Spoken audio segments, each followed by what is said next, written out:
40 ಜನ ಡ್ರಗ್ ಪೆಡ್ಲರ್ಗಳು, ಕನ್ಸ್ಯೂಮರ್ಸ್ಗಳು, 40 ದಾಂಡಿಗರು ನೆನ್ನೆ ಇವತ್ತು ಬೆಳಗ್ಗೆ ಅಟ್ಯಾಕ್ ಮಾಡಿದ್ರು. ಅವ್ರ ಲಕ್ಕಿ ಟೈಮು ಗನ್ಮನ್ ಇರಲಿಲ್ಲ ನನ್ನ ಜೊತೆ. ಗನ್ಮನ್ ಇದ್ದರೆ ಇವತ್ತು ಕರ್ನಾಟಕಕ್ಕೆ ಗುಂಡಿನ ಸದ್ದಂತೂ ಕೇಳಿಸಿರೇನೆ. ಸೆಲ್ಫ್ ಡಿಫೆನ್ಸಲ್ಲಿ ಖಂಡಿತವಾಗಿ ಗುಂಡಾಗ್ತಾ ಇದ್ವಿ. This no second thought out because 40 ಜನ ಅಟ್ಯಾಕ್ ಮಾಡಿದ್ರೆ ಇವನು ಕಣ್ಣಪ್ಪನವರ ಮುನ್ರಾಜನ ಮಗ ಅಭಿ ಅಂತ ಹೆಸರು. ಅಭಿ ಅಲ್ವಾ? ಅಭಿ ಆಮೇಲೆ ಆಮೇಲೆ ಕಣ್ಣಪ್ಪನವರ ನಾಗರಾಜನ ಮಗ ಅಂಜನ್ ಭೂಮಾಫಿಯಾ ಅಂತೆ, ವುಮನೈಸರು, ಡ್ರಗ್ ಡೀಲರು. ಇವನು ಅಟ್ಯಾಕ್ ಮಾಡಿದವನು ಇವನು ಕಣ್ಣಪ್ಪನವರ ಮುನ್ರಾಜನ ಮಗ ಅಭಿ ಅಂತ ಇವನು.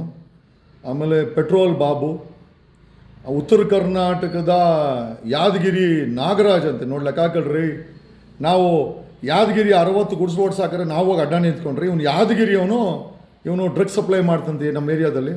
ಆಮೇಲೆ ಜಿಮ್ ಸಿದ್ದು ಯಾದವ್ ಅಂತೆ, ಅಲ್ಲಿ ಹೆಣ್ಮಕ್ಳನ್ನ ಜಿಮ್ಮೆ ಹೇಳ್ಕೊಡೋ ಹೆಸರಲ್ಲಿ ಅವ್ರನ್ನ ಪಟಾಯಿಸ್ಕೊಂಡು ದೈಹಿಕ ಸಂಪರ್ಕ ಮಾಡಿಕೊಂಡು ಅವ್ರದ್ದು ವೀಡಿಯೋ ಮಾಡ್ಕೊಂಡು ಬ್ಲ್ಯಾಕ್ ಮೇಲ್ ಮಾಡ್ಕೊಂಡು ದಂಧೆ ಅಂತೆ. ಡ್ರಗ್ ಡೀಲರ್ಗಳು ಏನಾಗ್ತಾ ಇದೆ? ನೆನ್ನೆ ನೋಡಿದೆ RR ನಗರದಲ್ಲಿ 60 ಕುಟುಂಬ ಬೀದಿ ಪಾಲು, ATM ಅಲ್ಲಿ 95 ಲಕ್ಷ ಉಡಾಯಿಸಕವ್ರೆ. ಹೆಣ್ಣುಮಕ್ಳ ಮೇಲೆ ರೇಪು. ಏನಾಗ್ತಾಯಿದೆ ಕರ್ನಾಟಕದಲ್ಲಿ?